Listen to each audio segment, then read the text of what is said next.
नमस्कार, स्वागत है आपका आवाज समाचार में। मैं हूं आपके साथ निकिता बागवान। खबरों की शुरुआत करेंगे हेडलाइंस से। वित्त मंत्री निर्मला सीतारमण ने डिजिटल पेमेंट पर एमडीआर चार्ज से जुड़ा बिल लोकसभा में किया पेश। साथ ही विदेशी पूंजी और मेक इन इंडिया को बढ़ावा देने के लिए बड़े कदमों का प्रस्ताव। डिजिटल अरेस्ट को लेकर सुप्रीम कोर्ट के राज्यों और आरबीआई को सख्त निर्देश। आरबीआई को 4 हफ्ते में म्यूल अकाउंट्स पर एसओपी बनाने को कहा। राज्यों को साइबर फ्रॉड कंप्लेंट सिस्टम जल्द लागू करने के निर्देश। व्हाट्सएप ने बिना चेतावनी कई यूजर्स को रिव्यू प्रक्रिया में डाला। उपभोक्ता नहीं कर पा रहे व्हाट्सएप का इस्तेमाल। 24 घंटे के अंदर रिव्यू करके कंपनी देगी जवाब। फुकेट से दिल्ली आ रही एयर इंडिया की फ्लाइट में हवा में हड़कंप, टर्बुलेंस में फंसे कई यात्री घायल। दिल्ली एयरपोर्ट पर करवाई गई सुरक्षित लैंडिंग। बाजार की क्लोजिंग को लेकर आज भी भारी कंफ्यूजन। क्लोजिंग ऑक्शन सेशन के चलते ट्रेडर्स और ब्रोकर्स रहे परेशान। इंडेक्स और स्टॉक्स के स्पॉट और फ्यूचर्स भाव में फिर भारी अंतर। कल आने वाली मॉनेटरी पॉलिसी पर बाजार की नजर। बदलते इकोनॉमिक हालात के बीच आरबीआई के सामने बड़ी चुनौतियां। आवाज एमपीसी के मुताबिक रेपो रेट में बदलाव की उम्मीद नहीं। रांची में छात्रों का जंतर मंतर जैसा प्रदर्शन जारी। जेपीएससी और जेएसएससी परीक्षा में गड़बड़ी का आरोप लगाते हुए सीबीआई जांच की मांग। बीजेपी ने छात्रों को लेकर विपक्ष पर दोहरे रवैया का लगाया आरोप। तमिलनाडु में एक्ट्रेस त्रिशा पर आपत्तिजनक टिप्पणी के मामले में पूर्व डिप्टी सीएम उदयनिधि स्टालिन गिरफ्तार। रैली के दौरान डीएमके नेता ने किया था बयान। महिला आयोग और टीवीके ने की थी पुलिस में शिकायत।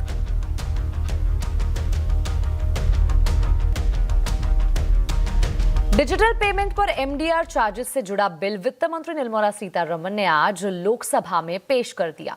इसके साथ ही दूसरे बिल पेश किए गए जिनमें विदेशी पूंजी और मेक इन इंडिया को बढ़ावा देने के लिए बड़े कदमों का प्रस्ताव है। पूरी खबर जानने के लिए चलते हैं लक्ष्मण रॉय के पास। लक्ष्मण जी, सबसे पहले तो ये बताइए कि डिजिटल ट्रांजैक्शन क्या अब महंगा होने वाला है?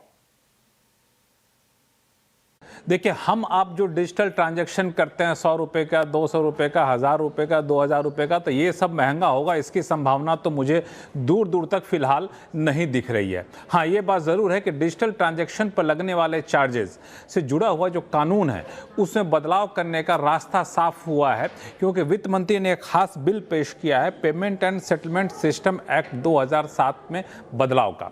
इसके तहत क्या होगा कि अब तक सरकार ने कानून के जरिए ये तय कर रखा था कि बड़े बड़े business to business digital transaction को छोड़ दिया जाए, तो बाकी किसी भी डिजिटल ट्रांजैक्शन पर, चाहे आप यूपीआई के जरिए कर रहे हो या डेबिट कार्ड के जरिए कर रहे हो, उस पर कोई भी चार्ज, किसी भी तरह का चार्ज कोई नहीं ले सकता है, चाहे एमडीआर चार्जेस ही क्यों ना हो। अब इस नियम में बदलाव किया जा रहा है। अब सरकार ये कह रही है कि हम एक लिस्ट जारी करेंगे, उसमें बताएंगे कि ये डिजिटल ट्रांजैक्शन है जिस पे आपको चार्ज नहीं लेना है, बाकी पे चार्ज ले सकते हैं। तो जाहिर तौर पर नियम बदलेगा तो कई सारे ट्रांजैक्शन चार्ज के दायरे में आ सकते हैं, लेकिन आम लोग जो छोटे मोटे ट्रांजैक्शन करते हैं उस पर चार्ज की संभावना मुझे कम दिख रही है। हालांकि बिल है, बिल पारित होगा, उसका इनकम टैक्स डिपार्टमेंट की तरफ से नोटिफिकेशन जारी किया जाएगा और फिर आरबीआई की तरफ से भी कुछ गाइडलाइन जारी किए जाएंगे, तब जाके लागू होगा। बिल्कुल लक्ष्मण जी, साथ ही वित्त मंत्री ने जो बिल पेश किया है उसमें इसके अलावा और क्या अहम प्रावधान है? देखिए, जो वित्त मंत्री ने बिल पेश किया है उसका नाम है taxation and other laws amendment bill 2026। उसमें 3 हिस्से हैं। पहला हिस्सा तो डिजिटल ट्रांजैक्शन से जुड़ा हो, जिसका जिक्र मैंने कर दिया। दूसरा जो बाकी जो 2 बिल हैं उसमें 3 महत्वपूर्ण बातें हैं। पहली बात, विदेशी पूंजी के आने का रास्ता आसान किया गया है।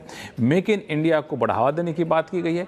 तीसरी बात, ईज ऑफ डूइंग बिजनेस को आसान किया गया है। तो विदेशी पूंजी को लेकर मैं एक बात कह दूं कि ग्लोबल फंड जब भारत में पैसा लाते हैं, फॉरेन फंड लाते हैं, तो उसको इंडिया में कारोबार अब तक माना जाता था। अब इसको इंडिया में कारोबार का दर्जा नहीं होगा। इससे फायदा ये होगा कि ग्लोबल इन्वेस्टमेंट फंड ज़्यादा से ज़्यादा पैसा भारत में लाएंगे। उनके लिए निवेश की शर्तों में भी बड़ी कटौती की गई है।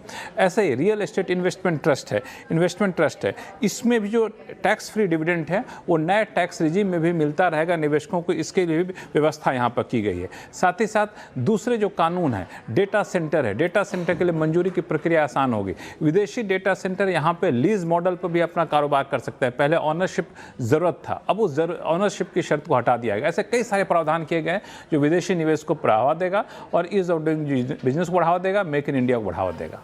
जी बिल्कुल लक्ष्मण जी, बहुत बहुत शुक्रिया इस पूरी जानकारी के लिए। डिजिटल अरेस्ट स्कैम को लेकर सुप्रीम कोर्ट ने राज्यों और आरबीआई को सख्त निर्देश दिए हैं। सुप्रीम कोर्ट ने आरबीआई को 4 हफ्तों में म्यूल अकाउंट्स पर एसओपी बनाने को कहा है। साथ ही राज्यों को साइबर फ्रॉड कंप्लेंट सिस्टम जल्द लागू करने के निर्देश दिए हैं। इस खबर पर ज्यादा जानकारी के लिए जुड़े संवाददाता असीम मनचंदा। असीम, बताइए क्या कुछ कहा है सुप्रीम कोर्ट ने? देखिए, डिजिटल एक्ट के बहुत सारे मामले सामने आए थे। उसके बाद सुप्रीम कोर्ट ने खुद संज्ञान लेते हुए इस मामले की सुनवाई शुरू की थी और अब डिजिटल अरेस्ट केस पर सुप्रीम कोर्ट ने कई सारी गाइडलाइंस जारी कर दी हैं। सुप्रीम कोर्ट ने कहा है सबसे पहले तो जितने भी राज्य हैं उनको एक स्टैंडर्ड ऑपरेटिंग प्रोसीजर इसके लिए बनाना पड़ेगा और जो जितने भी फ्रॉड्स में अगर जितने भी किसी का भी पैसा अगर जाता है तो उसको वापस दिलाने के लिए भी कदम उठाने पड़ेंगे। एक सबको मिलकर के साझेदारी में काम करना पड़ेगा। अगर किसी भी व्यक्ति के साथ फ्रॉड होता है, उसका पैसा जाता है तो उसको मुआवजा भी दिलाया जाना चाहिए। तो एक स्टेटस रिपोर्ट सारी सुप्रीम कोर्ट ने कहा कि हम काफी लंबे समय से इस पूरे मामले की सुनवाई कर रहे हैं। अब तक जो भी इसमें जो भी कदम सरकार ने इसको लेकर के उठाए हैं उसके हमको एक गाइडलाइंस हमको पूरा कंप्लीट एफिडेविट बना करके दे और सुप्रीम कोर्ट इस मामले की सुनवाई 18 सितंबर को करेगा। तो सुप्रीम कोर्ट के इस कदम के बाद से जितने भी लोग हैं जिनके साथ साइबर फ्रॉड हुआ है, डिजिटल ठगी हुई है, डिजिटल अरेस्ट हुआ है, उनके लिए एक बड़ी राहत भरी खबर होगी कि उनको आगे चल करके उनका जो पैसा साइबर फ्रॉड में फंस जाता था तो उनको वापस मिलने में काफी आसानी हो सकती है। जी बिल्कुल असीम, आप बने रहिए हमारे साथ, फिर एक बार आएंगे आपके पास। क्या आपका व्हाट्सएप अचानक से बंद हो गया है? व्हाट्सएप ने बिना किसी चेतावनी के कई सारे यूजर्स को रिव्यू प्रक्रिया में डाल दिया है। इससे बहुत सारे यूजर्स व्हाट्सएप का इस्तेमाल नहीं कर पा रहे हैं।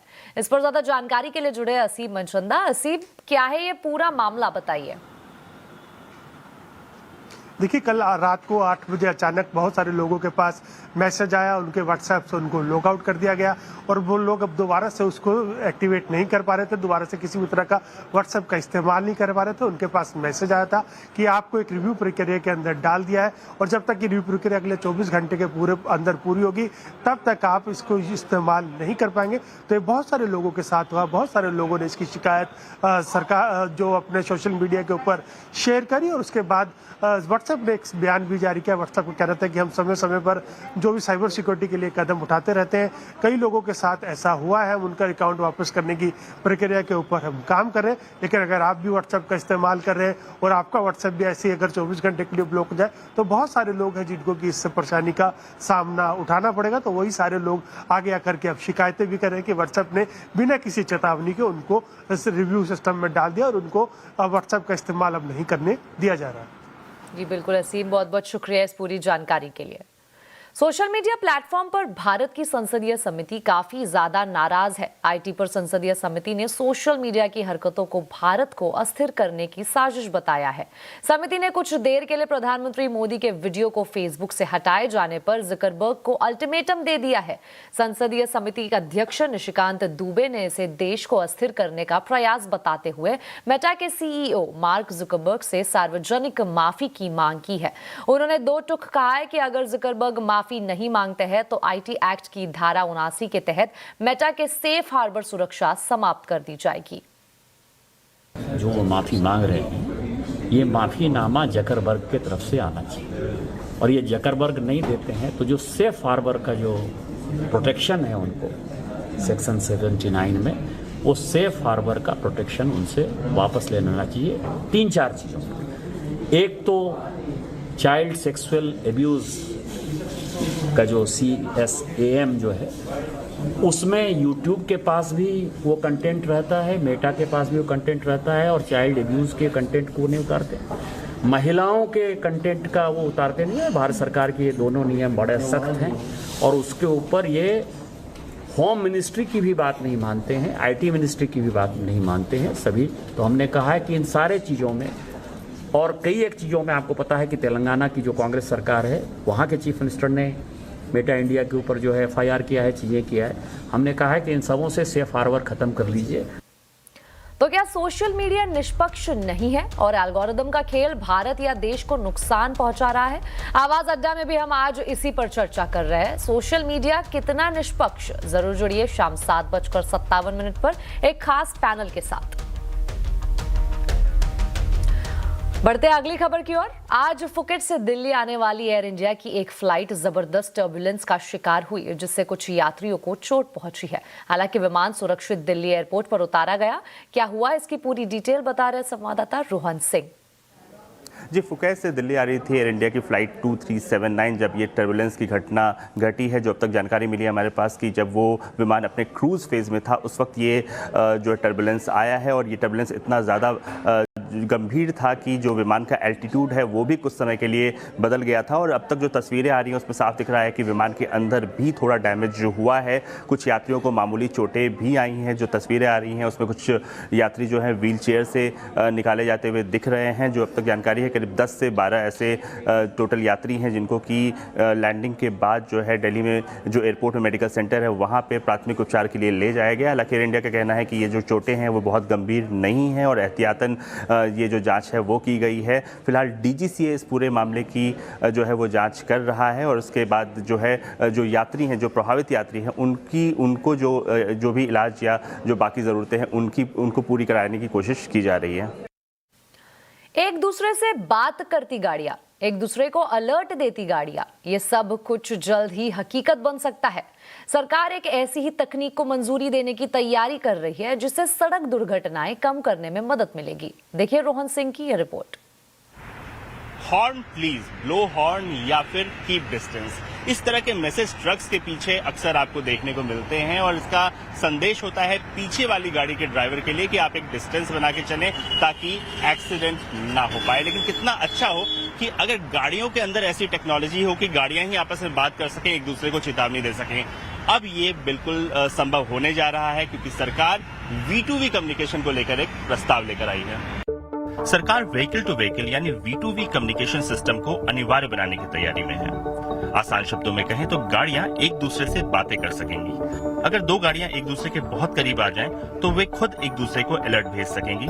स्पीड, डायरेक्शन और पोजीशन जैसी जानकारी रियल टाइम में शेयर होगी। यानी अब सिर्फ ड्राइवर ही नहीं, गाड़ियां भी एक दूसरे को खतरे के बारे में पहले से आगाह कर सकेंगी। सामने वाली गाड़ी अचानक से ब्रेक लगाए या कोई गाड़ी गलत दिशा से आ रही हो, इसकी चेतावनी पहले ही मिल जाएगी।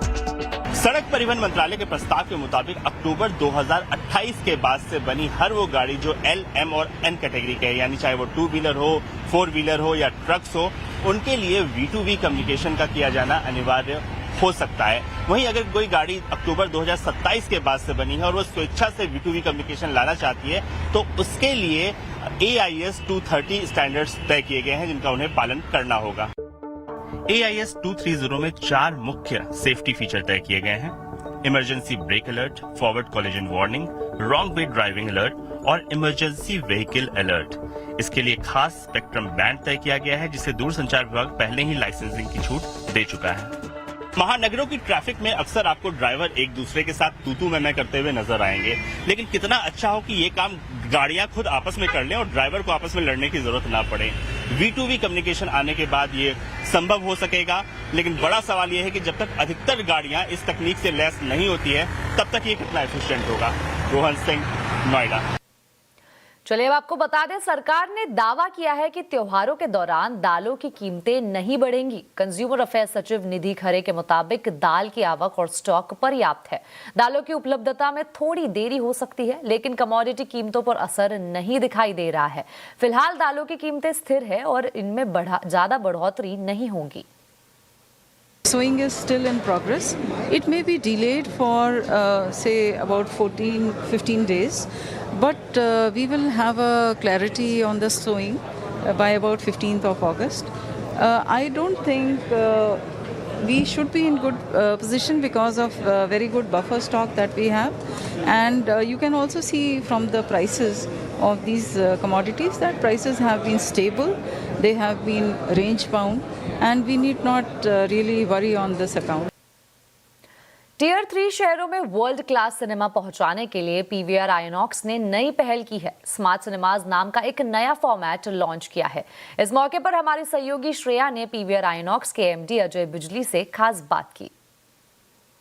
First of all thank you Ajay ji, CNBC Awaaz को अपना वक्त देने के लिए and congratulations on PVR INOX smart cinemas. Thank you. अच्छा, स्मार्ट सिनेमाज क्या है और इसकी ज़रूरत क्यों पड़ी, इसका बिजनेस मॉडल थोड़ा समझाएंगे? हाँ, ज़रूरत तो इसलिए पड़ी बिकॉज अभी भी इंडिया में काफ़ी सिटीज़ हैं। हमने हमारी काउंट से 300 सिटीज़ हैं जहाँ पर अभी भी एक high quality movie going experience available नहीं है। और अगर आप देखें इंडिया की कंपैरिजन काफ़ी चाइना से होता है और यूएस से होता है, यूके से होता है, जापान से होता है, पर स्क्रीन्स पर मिलियन। तो स्क्रीन्स पर मिलियन में अभी काफ़ी पीछे हैं हम। सिर्फ 9,000 स्क्रीन्स हैं इंडिया में। तो हम काफ़ी देर से ट्राई कर रहे थे कि ये जो छोटे शहर्स हैं जहाँ पर 1,50,000 1.5 लाख की आबादी है, वहाँ पर हम कैसे एक पीवीआर अच्छा एक्सपीरियंस, पीवीआर आइनॉक्स एक्सपीरियंस दें। तो उस हिसाब से हमें ये मुजफ्फरपुर पहली एक ऐसी सिटी दिखी जहाँ पर मुजफ्फरपुरन बिहार पटना से 2 घंटे की ड्राइव है। तो यहाँ पर हमने देखा कि काफ़ी कंज्यूमरिज्म काफ़ी अच्छा है, एक मॉल भी बन रहा है और मूवीज़ का भी कोई प्रॉब्लम नहीं है, फ्लो का सिंगल स्क्रीन्स हैं, एक लोकल मल्टीप्लेक्स भी है और साथ में कई ऐसे QSR ब्रांड्स, रिटेल ब्रांड्स भी अवेलेबल हैं। तो हमने कहा अगर यहाँ पर हम खोलें लेकिन कॉस्ट इफ़ेक्टिवली, बिकॉज हमें टिकट प्राइस का बहुत ध्यान रखना है, F&B प्राइसिंग का बहुत ध्यान रखना है। तो अगर हम जो पीछे का इंजन है, जो मेन फ़र्क है इसमें, पीछे का इंजन में थोड़ा फ़र्क है। फॉर एग्जांपल कैपिटल एक्सपेंडिचर हमारा एक नॉर्मल स्क्रीन्स के लिए anything between 2.5 crore to 5 crore पर स्क्रीन होता है। इसी के साथ आवाज समाचार में वक्त हो चुका है एक छोटे से ब्रेक का। खबरें आगे और भी है, बने रहिए हमारे साथ। ब्रेक के बाद फिर एक बार स्वागत है आपका आवाज समाचार में। बाजार में CAS यानी क्लोजिंग ऑक्शन सेशन के चलते आज भी क्लोजिंग में भारी कंफ्यूजन दिखा। दूसरे दिन भी निफ्टी और बैंक निफ्टी के भाव में भारी अंतर दिखा। क्या रहा है आज के बाजार का हाल, बता रही है रक्षा Rawat.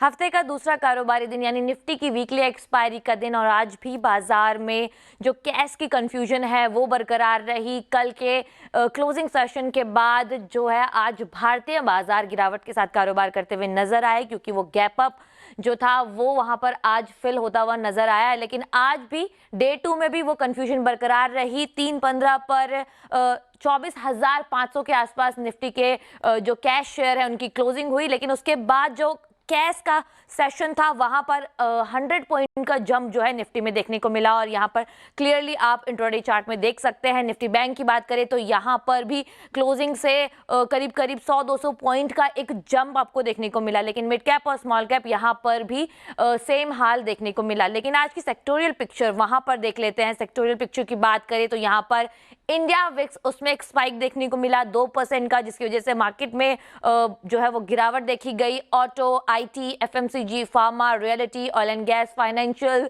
PSU bank, India defence और इसके अलावा निफ्टी बैंक यहाँ पर गिरावट के साथ कारोबार करता हुआ। कल जो है RBI की मॉनेटरी पॉलिसी है और इससे पहले NBFCs, फाइनेंशियल है, यहाँ पर प्रेशर देखने को मिला क्लियरली। लेकिन आज के गेनर्स की बात की जाए तो मेटल्स में थोड़ी बहुत खरीदारी हमें देखने को मिली। इसके अलावा कैपिटल मार्केट थीम भी आज बरकरार रही। लेकिन आज के टॉप गेनर्स की बात कर लेते हैं। अपोलो हॉस्पिटल अच्छे खासे गेन्स यहाँ पर दिखाई दिए। इसके अलावा मेटल पैक काफी अच्छा कारोबार करता हुआ नजर आया, वहां से हिंडाल्को, इसके अलावा ट्रेंट, जियो फाइनेंशियल, ITC, इटरनल, ये सारे जो निफ्टी के गेनर्स हैं वो आज हमें देखने को मिले। लेकिन आज के जो ड्रैगर्स रहे यानी जिन्होंने निफ्टी 50 को सपोर्ट नहीं किया उनमें शामिल है Grasim, HDFC life, Bajaj auto, Reliance. आज यहाँ से भी जो है प्रेशर बनता हुआ नजर आया। दिग्गजों ने आज बाजार को सपोर्ट नहीं किया। उसके अलावा मैक्स हेल्थ केयर, NTPC, ये सारे काउंटर्स थे जिन्होंने आज की गिरावट को लीड किया। और आज भी जो मार्केट है वहां पर कैश का कंफ्यूजन बना रहा। तो कल देखते हैं कि भारतीय बाजारों की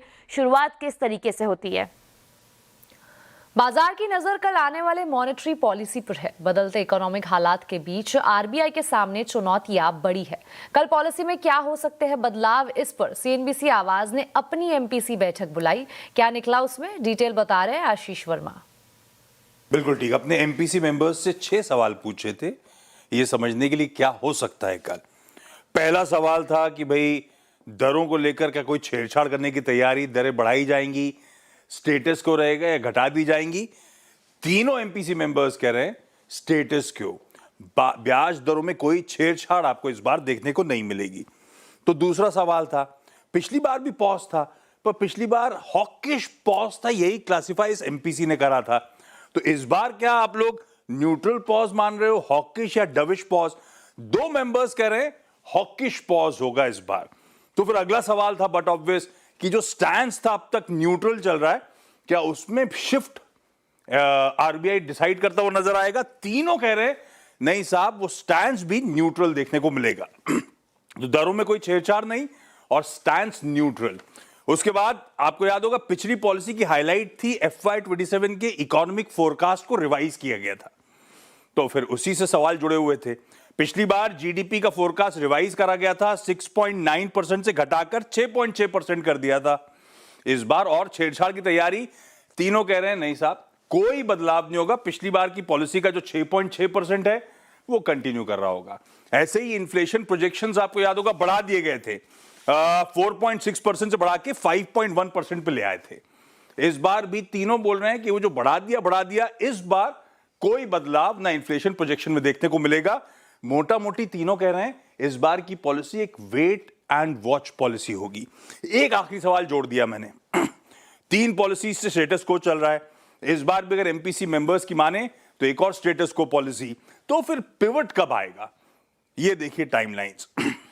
मदन सबनविस कह रहे हैं अक्टूबर में, अदिति कह रही है दिसंबर पॉलिसी में, और जोशी जी साहब कह रहे हैं कि फरवरी की पॉलिसी में ब्याज दरें बढ़ने की तरफ हम जा रहे होंगे। तो घटने की कहानी खत्म हो चुकी है, स्टेटस को इस बार की पॉलिसी है और आगे बढ़ने की तैयारी हो रही है। तो आज नॉन रिटेल के लिए ऑफर फॉर सेल खुलने से एलआईसी के शेयर पर दबाव रहा। ओएफएस के जरिए सरकार की 31,000 करोड़ रुपए जुटाने की योजना है। सरकार का विनिवेश को लेकर क्या रोड मैप है, किन कंपनियों में आगे विनिवेश की संभावना है, 2026 में अब तक कितना विनिवेश हुआ है, पूरी डिटेल बता रहे मेरे सहयोगी होरमास फटाकिया। एक लॉन्ग अवेटेड ओएफएस आप कह सकते हैं एलआईसी का, जो आज नॉन रिटेल के लिए खुला है और पूरी तरह से सब्सक्राइब भी हो चुका है। पहले ही दिन जो आईपीओ में उन्होंने 3.5% हिस्सा बेचा था 2022 में, उसके बाद जो है 96% का हिस्सा बचा था। अब अगर पूरी तरह से ग्रीन शो ऑप्शन भी सब्सक्राइब हो जाता है तो 6.5% हिस्सा सरकार जो है बेचने जा रही है, और पूरी तरह से सब्सक्रिप्शन के बाद जो है ये 31,000 करोड़ जुटा सकती है इस ओएफएस के जरिए। लेकिन एलआईसी इकलौती ऐसी कंपनी नहीं है जहां पर यह विनिवेश की प्रक्रिया चल रही है। इस साल काफी सारी कंपनियां आई है जिसमें विनिवेश की प्रक्रिया हुई है और सरकार ने जो है फंड्स जुटाए हैं। कोल इंडिया से 5,500 करोड़, बीएचईएल से 4.5, एनएचपीसी से लगभग 4,500 करोड़, जीआईसी से भी लगभग 3,000 करोड़ रुपए जो है जुटाए थे। काफी सारी और कंपनियां भी थी, आईआरएफसी थी, एनएलसी इंडिया थी, और ऐसी कंपनियों से भी 1,000 से लेकर 2,000 करोड़ रुपए जो है सरकार ने विनिवेश की प्रक्रिया से जुटाए हैं। सेंट्रल बैंक ऑफ इंडिया भी एक नाम आता है इसमें। तो इन 7 कंपनियों को मिलाकर अगर आप देखें तो लगभग 23,000 करोड़ रुपए सरकार ने जुटाए हैं विनिवेश की प्रक्रिया से फिलहाल के लिए। अगर आप एलआईसी के 31,000 भी जोड़ देते हैं, बशर्ते कि जो ग्रीन शो ऑप्शन है वो पूरी तरह से सब्सक्राइब हो जाता है, तो ये आंकड़ा बढ़कर जो है 53,000 करोड़ रुपए का हो जाएगा।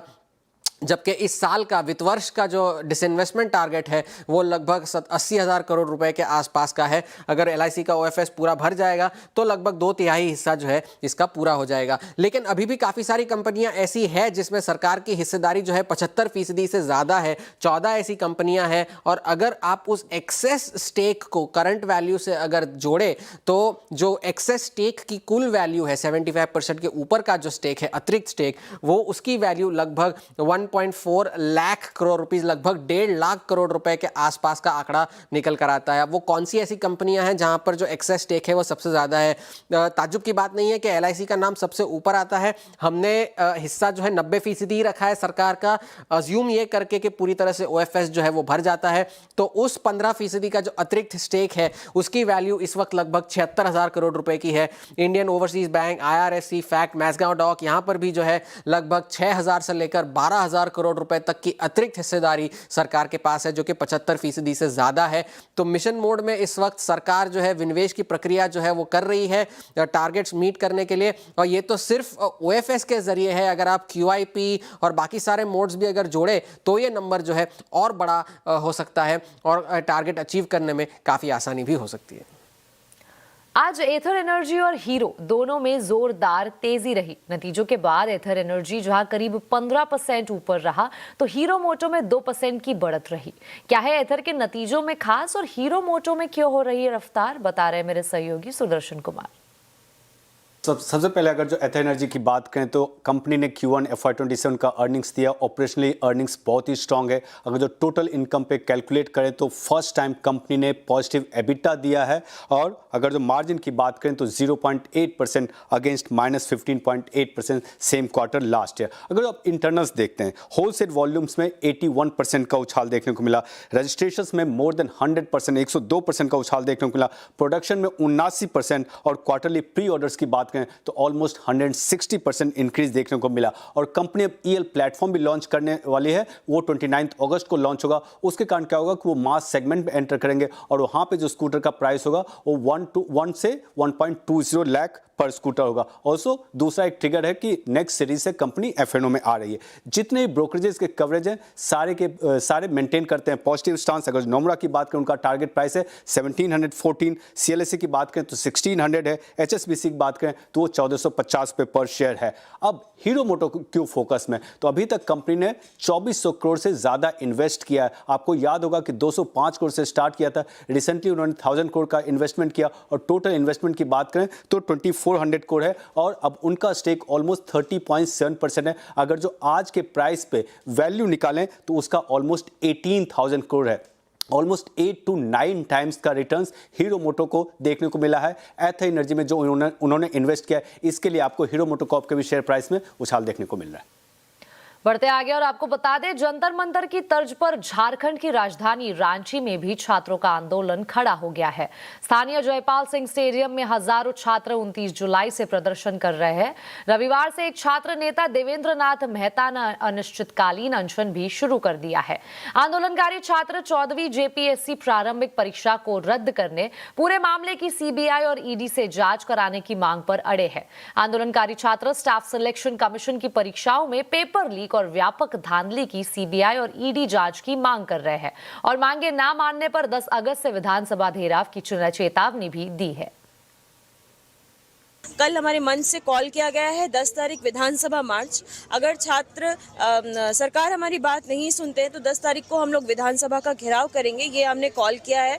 और हम कंटिन्यूअस सरकार से डिमांड कर रहे हैं JPSC CGS JPSC को रद्द करे, CGL जो हुआ है उसको रद्द करे, और स्ट्रिक्ट डिसिप्लिनरी एक्शन लिया जाए पेपर लीक के अगेंस्ट। ये सारे डिमांड्स हम लोग सरकार। शाम में हमारा एक प्रोग्राम है। हम लोग चूँकि आज हमारे आदरणीय दिसुम गुरु की पहली पुण्यतिथि है, तो हम श्रद्धांजलि मार्च का आयोजन शाम में करने वाले हैं।